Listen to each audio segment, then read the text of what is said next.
Il parle de frontières. Il parle de missiles. Il parle de stratégie, de victoire, de territoire. Mais derrière leurs cartes, il y a des maisons. Derrière leurs décisions, il y a des familles. Et derrière leur guerre, il y a nous.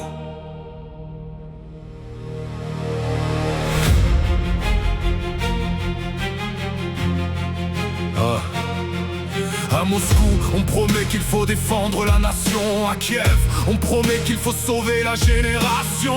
À Washington, on parle d'alliance et de puissance. À Bruxelles, on parle de sécurité, de défense.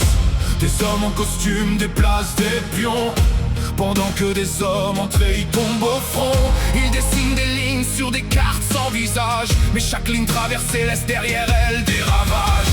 On nous parle de paix en fabriquant des armes. On nous parle de liberté au milieu des alarmes. On nous dit soyez forts, il faut choisir votre camp. Mais qui demande au peuple ce qu'il veut vraiment? Et pendant qu'ils se répondent par missiles interposés, combien de mères encore vont devoir pleurer? Combien de pères vont attendre devant une porte, en espérant entendre une voix plutôt qu'une escorte? Nous ne sommes pas leurs pions, nous ne sommes pas leurs soldats. Nous sommes ceux qui veulent vivre, parce qu'on envoie au combat. Nous ne sommes pas leurs pions, nous ne sommes pas leurs drapeaux.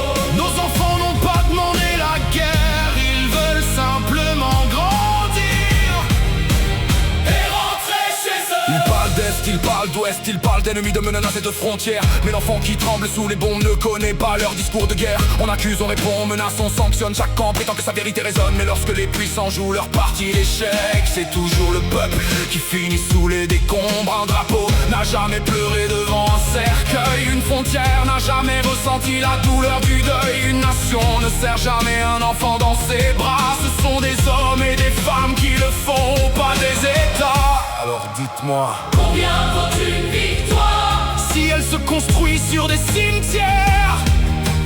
Combien vaut une frontière si elle sépare des frères?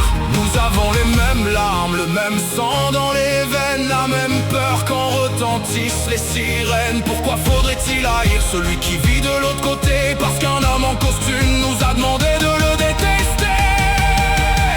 Nous ne sommes pas leurs pions, nous ne sommes pas leurs soldats. Nous sommes ceux qui veulent vivre, pas ceux qu'on envoie au combat. Nous ne sommes pas leurs pions, nous ne sommes pas leurs drapeaux. Nos enfants n'ont pas demandé la guerre, ils veulent simplement grandir et rentrer chez eux. Je veux que mon fils rentre à la maison. Je veux que mon fils rentre à la maison. Je veux que mon fils rentre à la maison. Je veux que mon fils rentre à la maison. Je veux que mon fils rentre à la maison. Moi, je veux juste que mon père rentre. Nous ne sommes pas ennemis. Nous sommes humains.